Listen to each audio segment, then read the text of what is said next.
Hey, Shalom friends. My name is Matt Davis. Hey, and shalom. I'm Ron Davis. And together we are the Jewish Road. Yay! I felt like maybe we should have practiced something more on that, but that's all right. Hey, we want to just sit down as if we were to sit in your living room or a coffee shop and you're saying, hey, so what's going on with the Jewish Road? What are you guys doing? What have you been up to? Where are you going? What's going to happen in the next chunk of time? And we're not going to be able to get over to all of your houses, but if you did invite us, we might show We'll up. be there. Well, yeah, we might not leave. Actually, we're those kind of people.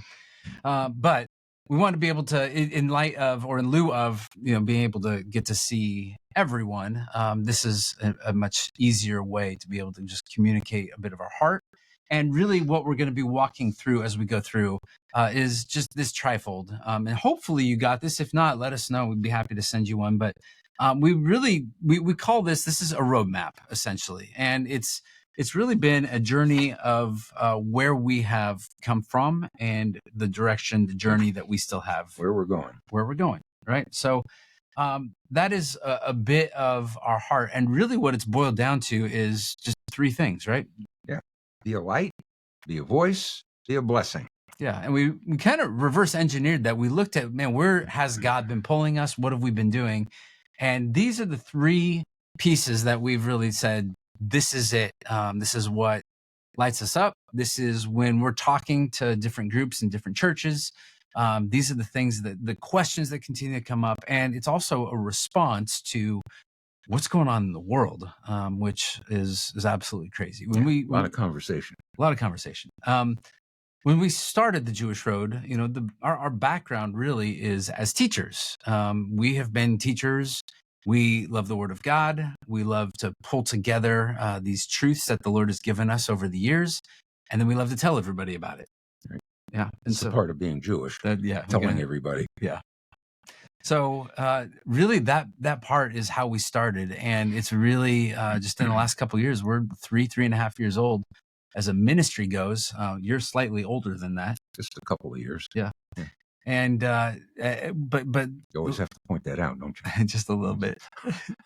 but really, we wanted to be able to say this is the direction that God's leading us on, and we want to invite you to join us on the journey. So let's do this. We're going to take one of these at a time, and the first one is right here, and it's be a light. Be a light. Be a light. And really, as we've been talking about the Jewish Road, if you've heard us from day one, really it started with the story of a 2-act play.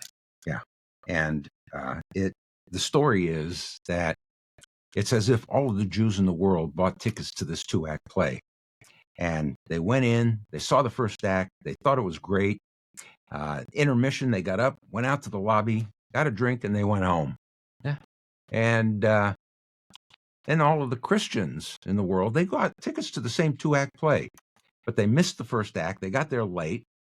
They went in, they saw the second act. They thought that was great. But the problem is neither side saw the whole play. They passed each other in the lobby and they never saw each other again. And so what we're trying to do is we're bringing together both sides of that story, right? Yeah, we help Christians make sense of the roots of their faith. It's all about, we got to know our roots. And it's not just a Christian thing. We want the Jewish people to know their roots. I find a lot of Jewish people, they know they're Jewish, but that's about it. Yeah. Well, if the Christians are able to understand the roots of their faith, which goes back through the Act 1, the Old Testament, then they can help the Jews make sense out of Jesus. That's right. And so that really is how everything started. But there is a question that comes up often when we're speaking at a church or a different venue.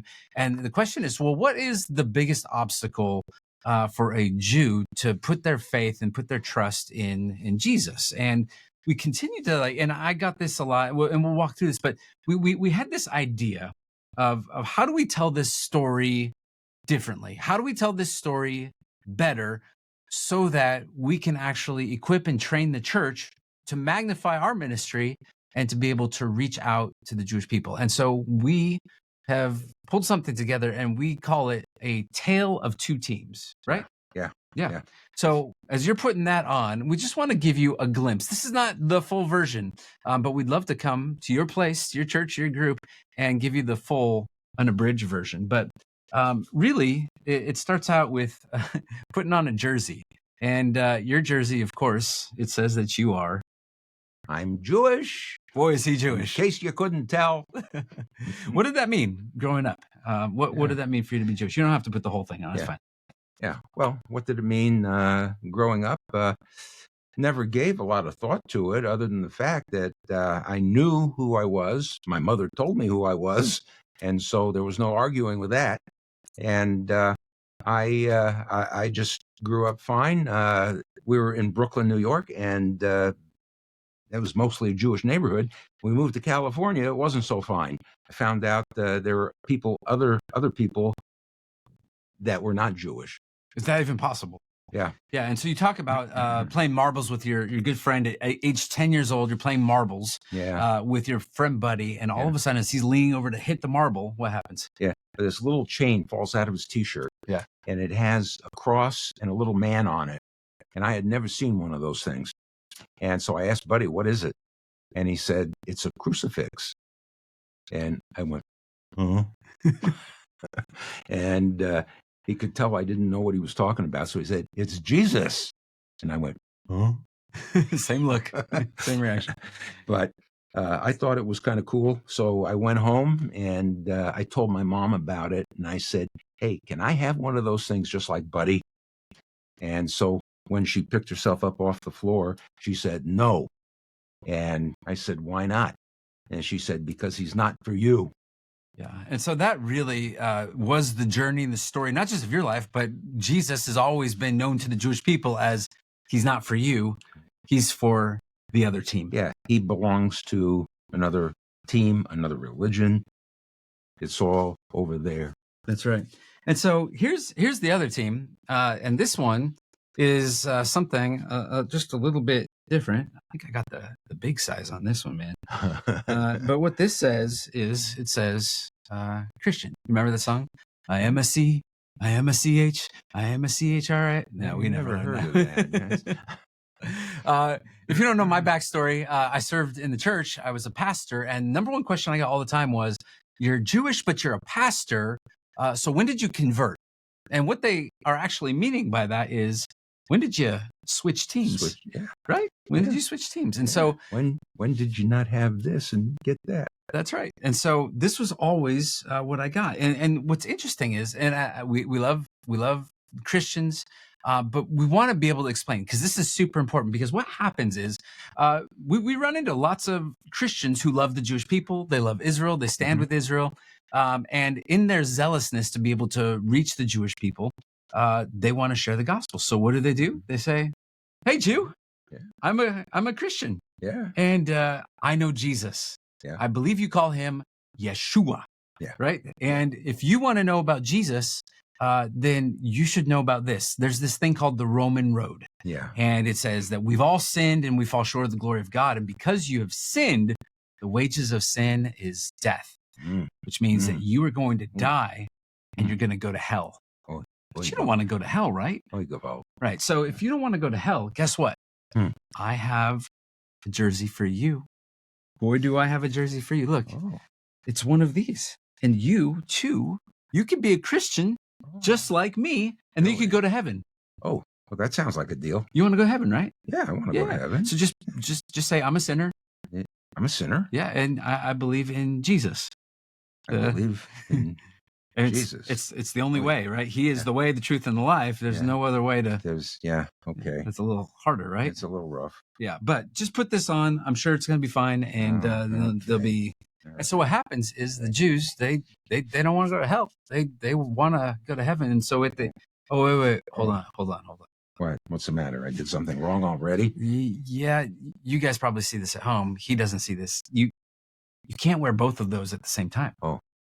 Yeah. So here, I'll hold this. You actually got to take that one off. I like this one. I know, but you got to take it off. You can't wear that jersey anymore. You've got to wear this jersey. Oh my gosh. You got to take the whole thing off? Yeah, take it out. You're not going to wear this one anymore. Here, I got it. Here, it's gone. There you go. You no longer have to wear that. You just threw it on the floor. Yeah, you don't need it anymore. This is better. It's like upgrade. You're going to heaven now, right? Yeah, I heard about you guys. Yeah. There you go. There you go. Wait a minute. Having a little trouble there? Yeah. It's a little tight. Oh, fits like a glove. I don't think so. This is not comfortable. Not comfortable. Yeah, in more ways than you think. This is what's going on, though, right? So tell us the story of why it would be uncomfortable for a Jew to take off their Jewishness and to wear this Christian jersey. Yeah. There's a backstory to this, right? Yeah. Well, it's not real comfortable to wear this because this is not who we are. We are the people of the book. We know at least that much. We know we're Jewish. And besides that, we've suffered a lot in the last couple of thousand years and even before that. And in the last couple of thousand years, I'll tell you the truth, we suffered from these people. Yeah. And so it's not real comfortable to jump and to do this. And besides, what does this mean? I'm not Jewish anymore? Right. And so it always has started with an invitation and it ends with the sword. And the Jewish people have seen this, whether it's the Crusades in Jerusalem, whether it's pogroms in Russia, the Spanish Inquisition. We even just got to spend some time with Israelis this weekend who said that they, growing up in Russia, as Jews in Russia, even in the last 30, 40 years, thought that Christians were the ones that wanted to kill the Jewish people. Yeah. And so unfortunately, there's this history. In fact, we have the book. It's up here somewhere, but it's by Michael Brown, Our Hands Are Stained with Blood. Yeah. There is this history between the church and the Jewish people where you have to remove your Jewishness and you have to put on the Christian jersey. Yeah. You become a ward of the church Yeah. is basically what happens. You and your whole family. And so what we've been trying to introduce is a different way to do this. And so I'm going to invite you to take that off. Oh, good. I'm going to take this off because what this paradigm shift is, believe it or not, we're not asking, which is a whole nother episode for a whole nother time. We're not asking Christians to become Jews, right? No. But what if rather than taking a Jewish person down the Roman road, we actually take them down something that we call the Jewish road. Jewish road. Okay, Which it's is sounding better already. Right. Which is why and how that's why we got our name is rather than going down the Roman road, which the Jewish people, that's New Testament, that's the other book, that's not for them. What if we actually showed that the plan of salvation, God's plan of salvation for atonement and blessing, salvation actually takes place in the Old Testament, in the Tanakh, in the scriptures, the Hebrew scriptures, right? And so even what we're wearing here, there's just 5 verses that we've picked out that we like. You can go to otgoodnews.com and you can see more about that. We have episode 101 on the Jewish Road podcast is there. But what if we lobbied for a different way of talking about this? And so really, rather than Christians, what we're saying is that we actually have a lot of buttons here. What if we had this is we are Jewish or Gentile followers of the Jewish Messiah? Yeah. Okay, that makes sense. What does that mean though for somebody, instead of being a Christian, they are a Gentile follower of the Jewish Messiah? And not that people say, so what do you believe? That you don't have to go around and say, hey, my name's Matt and I'm a Gentile follower of the Jewish Messiah. Yeah. It's a little clunky. Yeah. But what does that mean to say that this is how I want to perceive and look at my faith? Yeah. Well, I think what it means is that we have an understanding and we have a connection back to that Act 1 of the 2-act play. We find that our roots are really in the Old Testament, in Jewish history, in the covenants with the Jewish people. And so when a Gentile comes to faith in the Lord, he's coming to an understanding of not only who Jesus is, but the fact that Jesus is a part of this people who God made a covenant with. And they're still his people, and he is still going to deal with them in return. He's going to sit on his throne in Jerusalem, in Israel, and he's going to fulfill all the promises that were made to the Jewish people. Yeah. And what if I, with this identity of understanding that the Jesus that I worship is a Jewish Jesus, and The Bible that I read, it was written by Jews in the land of Israel. And I came to you not telling you to wear, obviously you wouldn't wear the Gentile follower because you're not a Gentile, you're a Jew. But I came to you and I said, well, what if you wore something different? And I have a different jersey for you. And Here, let me see this. here's something that might be a little bit more. You got it? No. Well, I can't dress you, for goodness sake. You're going to have to help yourself on this one. There you go. I always start on the other side. Really? Yeah. I'm learning something new about him today. Does that help? Oh, there you go. All right. So what does yours say on there? Oh, look at this. Now, this is very comfortable. This fits like a glove. Yes. Yeah. Yeah. Look at this. Okay. You are a Gentile follower of the Jewish Messiah, and I can be a Jewish follower of the Jewish Messiah. I can stay who I am. I can be Jewish. I didn't switch jerseys. I didn't join another team. We both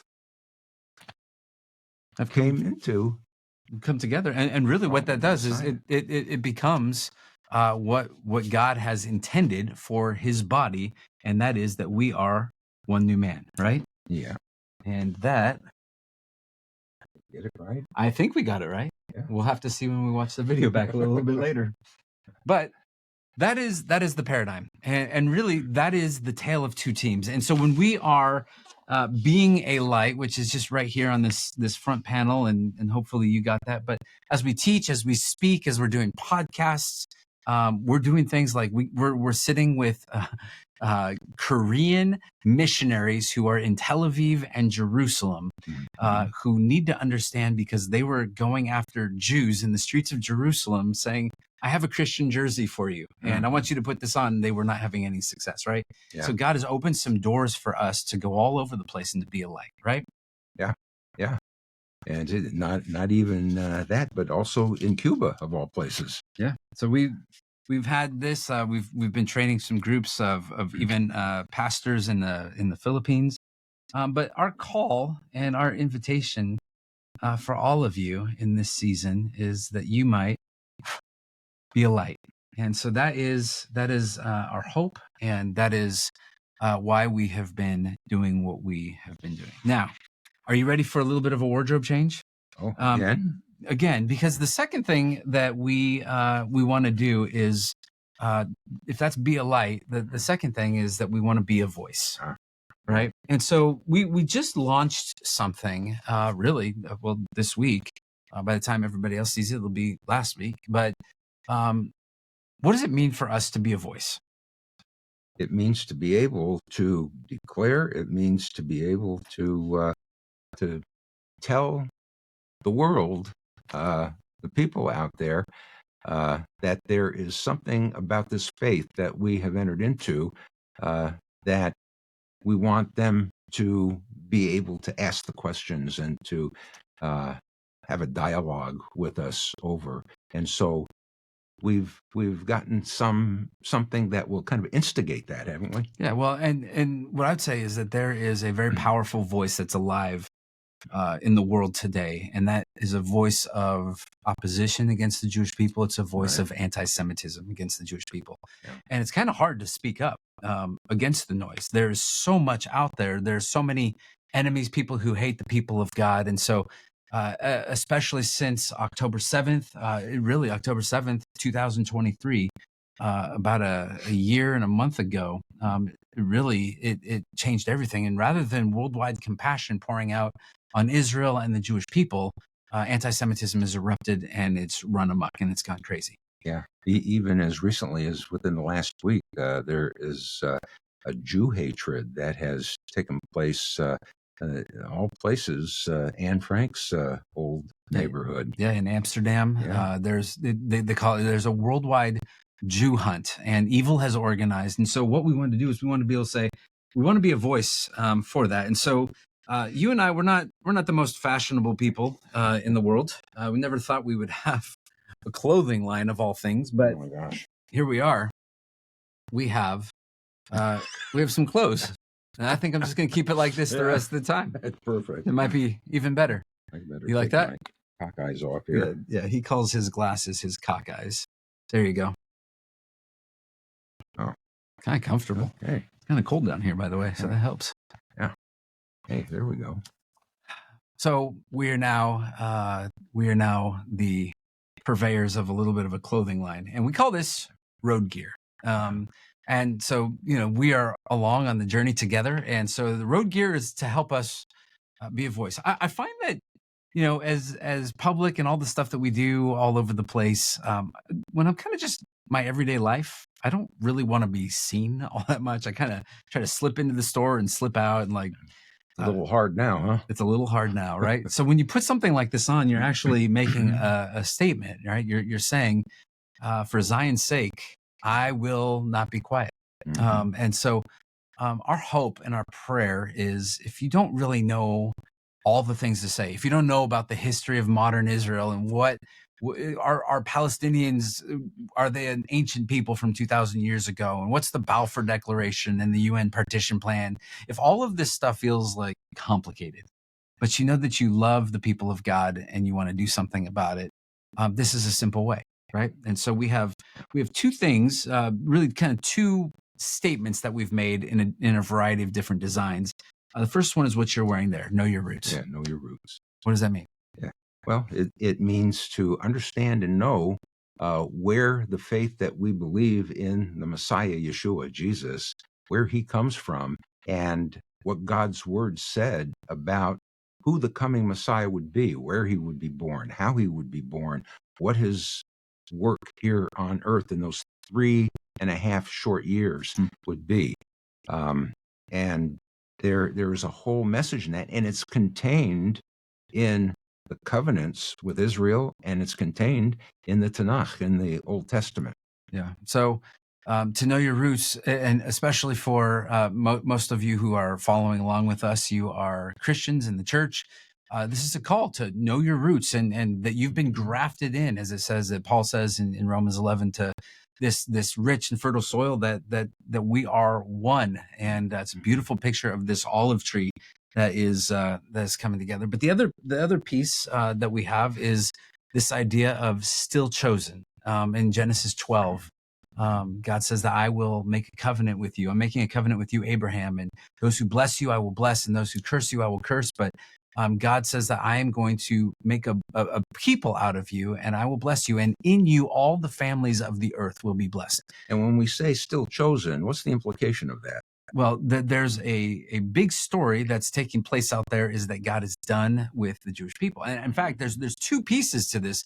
One is there is an element in the world that would love to erase the Jewish people off the face of the earth, right? From the river to the sea, Palestine will be free. Let's erase and get rid of, annihilate the Jewish people. But there's also another group that has replaced the Jewish people. Who were they? And well, unfortunately, it's not just those outside the church, but there's a lot, probably about 75% of the church holds to this theology. Might be called fulfillment theology. We call it replacement theology.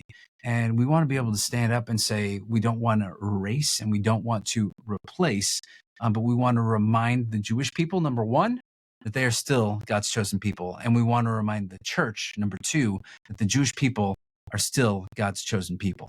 And so when you wear this Jewish road gear, you are being a voice. And what's great is you can go on our website. You can see road gear right there at the very top of theJewishRoad.com. And you can go to the store. There's all kinds of colors and sizes. And these are our hoodies, but we have T-shirts and long sleeve shirts. We even got a couple polos for you and got some hats. But what happens when they purchase this, we want you to know the price is a little bit higher than you might expect, but that's for two reasons. Number one, it's good quality stuff, but number two, we're taking the proceeds. This is not a get-rich-quick scheme for us, right? It's not for us. We don't keep it. All of the money that is made off of this, we send directly to take care of a lot of the needs that are taking place right now in the land of Israel. There are people who have been displaced from their homes. There are people who have been injured, people who have lost limbs, and many who need counseling, they need housing. And so in all of those things, we have friends, we have people on the ground in Israel that we, funnel all of the profits to Israel on this. And we'll get to that in a sec. But we want to light another candle. And what candle is this, Dad? That is a Yortzeit candle. Yeah. And when do we light a yahrzeit candle? We light that usually on the anniversary of loved ones who have died, and so it's like a remembrance to call back into remembrance their life and their the fact that we miss them, and we remember them. We don't forget. Yeah. So on October 7th, 2024, we held a commemoration service here in Lexington, Kentucky. I had a couple hundred people who showed up, and we got to light some of these candles. But we light this because we know on October 7th last year that more than 1,200, not just Jewish people, but there were Arabs, there were people from Thailand, but there were Israelis who were along the Gaza border there. These are the peaceniks, the people who love peace. Many of their lives were taken. There were 250 plus hostages taken. And to this day, as we speak right now, there are still 101 hostages that are out. Some of them are already dead and some of them are still alive. And so we hold out hope more than 400 years later, and we light a candle in memory. And so that's two things, right? We have be a light and we have a be a voice. And now we just want to close this out with the last one, which is be a blessing. Yeah. And you started to talk about be a blessing. It's not just a nice phrase to make us feel good. One of the things that we've said to our kids is to go out and be a light and be a blessing. But we are taking proceeds, and we actually have a special fund in our accounts that goes purely to bless the people of Israel. What are some of those things that we're doing? How are we trying to help? Yeah. Well, we're providing money, funds that will help people with their housing. Many people have been displaced from in the south from the attack by Gaza by Hamas. From the north by Hezbollah. We have friends that have been totally removed and had to find housing for other places. And, it's not easy for them just to find a house. You think they'll go find a house, but the kids have to find new schools.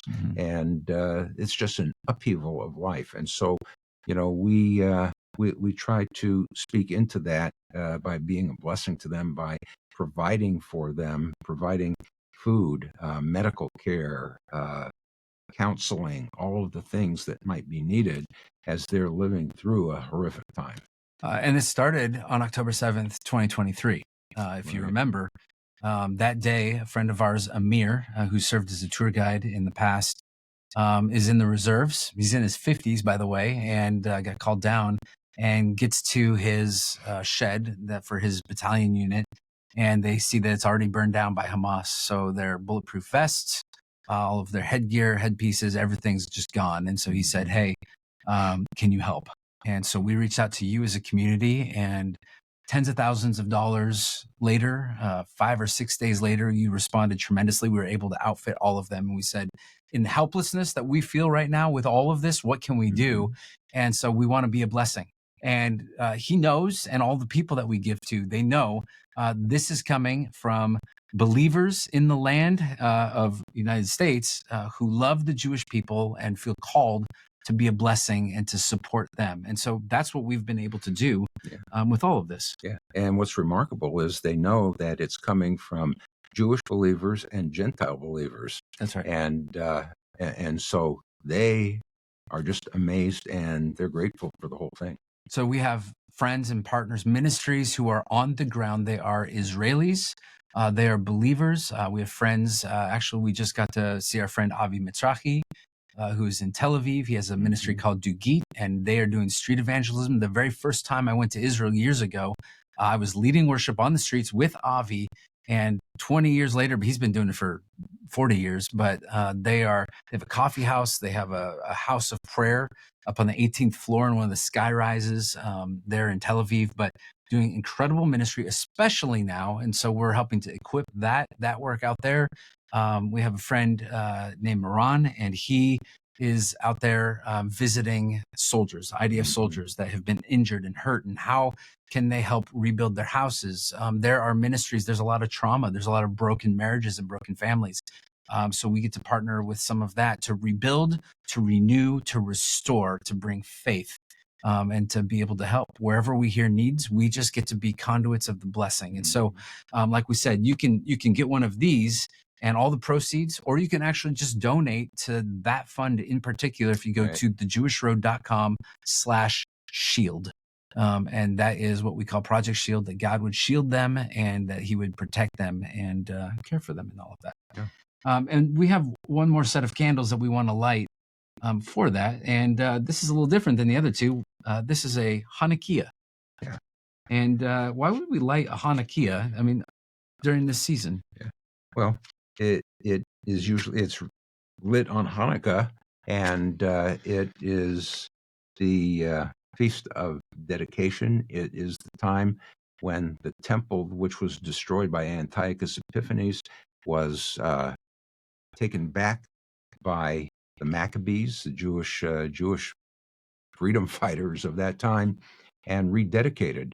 And so this is a time when we are dedicating ourselves to a need that is there. We don't want to forget. Yeah. So more than 2,000 years ago, there was another evil group that came in and destroyed places all over Israel, including the temple. The temple in Jerusalem was destroyed. They came in and they went to go light the Ner Tamid, the eternal light that existed in the temple. The story goes that there was not enough oil in the temple to be able to light it. The miracle of Hanukkah, we say it's legend, but that the oil lasted for 8 nights until they could make and repurify new ones. But really, the true miracle that we celebrate is that God sustained his people once again. Right. And Jesus celebrates Hanukkah as the Feast of Dedication in John chapter 10. You can read about it in verse 22.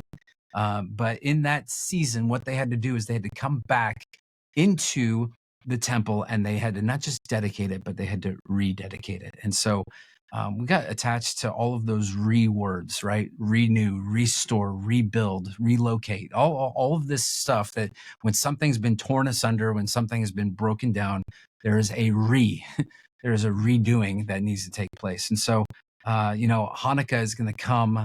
It starts, the first night of Hanukkah is December 25th. This year. Yeah. This year, it changes every year. But, during this festival of lights, this feast of dedication, pray that you would be able to just think about this and want to be a blessing. And so these are the 3 things. This is the roadmap. This is what we have been doing at the Jewish Road, really over the last year. And some of it had its roots when we first started.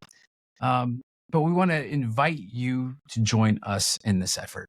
We have some incredible things. Right now, we're working on a book that we are wanting to launch by Passover this year. We are going out to speak. God willing, we're going to be going to Israel and maybe bringing some of you. It's in the works. We're hopeful for that. We have launched a Spanish version of the Jewish Road called El Camino Judío, and are partnering with a new friend down there in the Dominican Republic and hoping to go out there this next spring. But all of these initiatives, all of these things that we're doing are not things that we're doing. We are being upheld and supported and joined together with all of you. And it's a pretty amazing thing. Yeah, it is. It's amazing what the Lord has done. Just 2 Jews here had an idea, and the Lord just keeps opening up doors. That's right. From a little basement here in Kentucky. Yep. So we wanted to just say thank you for all of the support, the friendship, and the journey so far, whether it's been prayer support, whether you've opened your doors to us into your homes or into your church, whether you have said, we want to put our money where our heart is and we want to give financially. This is the end of the year, and this is where we you can see this is the roadmap for what we want to do in this next year. But we're making plans, and we're praying that together that we would be able to fulfill that and to do what God's calling us to in the season. And when we say join with us, we're not just saying send funds so that we can go do the work. We are in this, and we're also supporters ourselves of what we're doing. We kind of believe in this stuff, don't we? Yeah, we must. We're doing it. That's right. So We just want to say thank you. Thanks for joining us on this Jewish road. We thank you for friendship, and hopefully we'll be able to make the rounds and do some of this with some of you in person, and invite us into your community. We'd love to be a part of what's going on. There's ways we can be praying for you, and then we're happy to be on the journey as we go. Yeah. It's a great journey. Yep. So continue to go out, to go be a light, be a voice for the Jewish people and the people of Israel, and to go out and be a blessing. And thank you for trusting us with all of that we might be able to do this together. So we say that in the name of Messiah Yeshua, be blessed and shalom. Shalom.